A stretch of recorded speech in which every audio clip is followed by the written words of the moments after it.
Hello नमस्कार दोस्तों, कैसे हो। उम्मीद है कि आप सब अच्छे होंगे। चलिए दोस्तों, आज मैट्रिक ऑनलाइन क्लासेस के माध्यम से आप सबों के बीच बिहार बोर्ड मैट्रिक एग्जाम 2023 को ध्यान में रखते हुए आज विषय भौतिकी की पहली चैप्टर प्रकाश के परावर्तन का लेक्चर आप सबों के बीच लाया हूँ।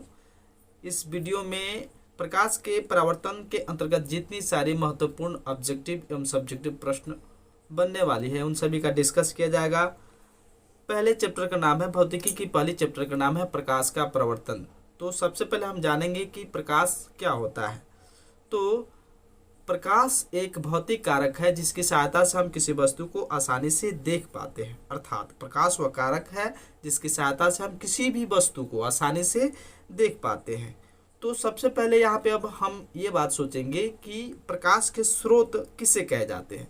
तो जिस वस्तु से इस प्रकृति में जितनी सारी वस्तुएं हैं जिनसे प्रकाश उत्सर्जित होता है उन सभी वस्तुओं को क्या कहे जाते हैं, प्रकाश के स्रोत कहे जाते हैं।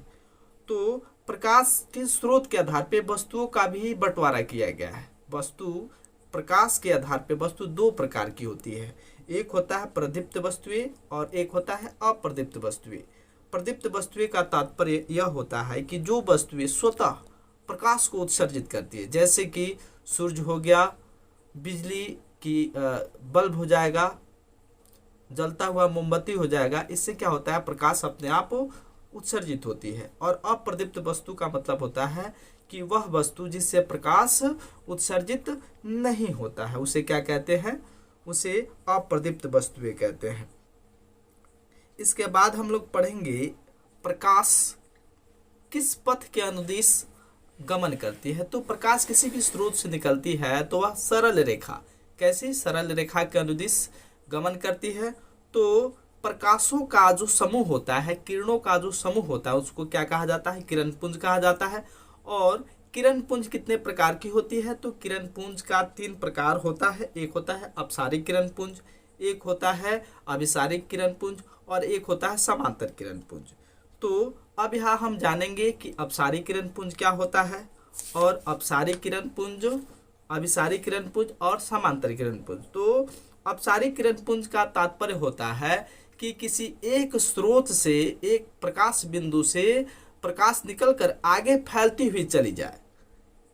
किसी बिंदु स्रोत से प्रकाश निकलकर आगे फैलती हुई चली जाए तो प्रकाश के उस किरण पुंज को अपसारी किरण पुंज कहते हैं।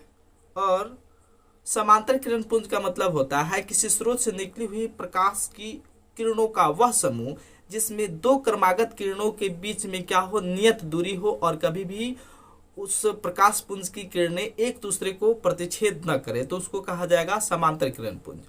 और अभिसारी किरण पुंज का तात्पर्य होता है किसी स्रोत से निकली हुई किरणों का वह समूह जो एक निश्चित बिंदु पे जाके मिलती है, तो उसको कहा जाता है अभिसारी किरण पुंज। तो हम लोग समझ गए किरण पुंज कितने प्रकार का, तो किरण पुंज 3 प्रकार का। एक होता है अपसारी, अपसारी का मतलब एक बिंदु स्रोत से निकलकर आगे फैलती हुई चली जाए।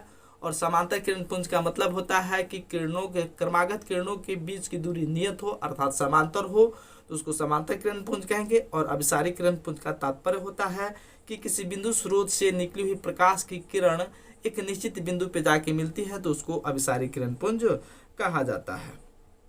तो प्रकाश के गमन पथ के आधार पे, प्रकाश के गमन पथ के आधार पे वस्तुओं को 3 भागों में बांटा गया है। एक होता है पारदर्शी वस्तु, अपारदर्शी वस्तु और परभासी वस्तु। अब इसका हम डेफिनेशन समझेंगे कि पारदर्शी, अपारदर्शी एवं पारभासी का तात्पर्य क्या होता है। तो वह वस्तु जिससे प्रकाश आसानी से आर पार चला जाता है। कुछ ऐसी प्रकृति में कुछ ऐसी वस्तुएं होती है जैसे कि कांच